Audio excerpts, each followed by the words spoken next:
நாச்சியார் திருமொழியில் 12ஆம் திருமொழியில் 10ஆம் பாசுரம் பார்க்கலாம்.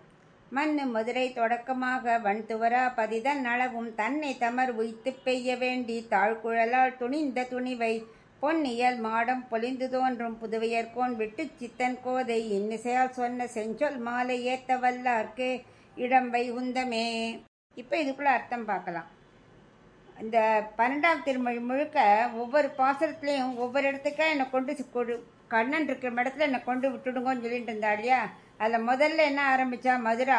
ஸோ அந்த மதுரையிலேருந்து ஏன்னா அங்கே தான் கண்ணன் அவதரித்தார். அங்கேருந்து கண்ணன் துவராபதியில் எல்லாரையும் திருக்கல்யாணம் பண்ணிட்டு இன்பமாக எல்லாருக்கும் அனுபவத்தை கொடுத்துட்டுருக்கார் இல்லையா.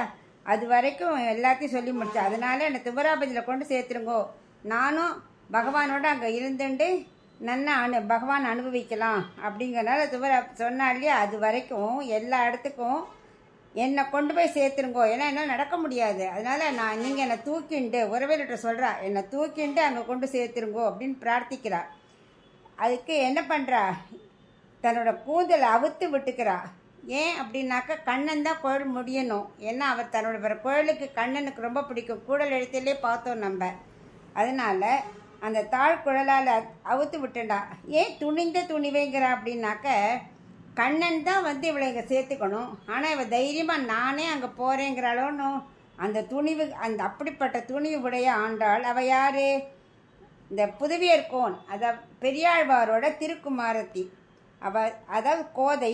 அவள் என்ன சொன்னா, தன்னோட இன்னிசையால் பாடினாள். அந்த செஞ்சொல் மாலை இருக்கு இல்லையா, அந்த தமிழ் மாலை, அந்த 10ஐயும் யாரெல்லாம் சொல்கிறாளோ அவளுக்கு வைகுந்தமே கிடைக்கும் அப்படின்னு முடிக்கிறாள் இந்த 12ஆம் திருமொழியை.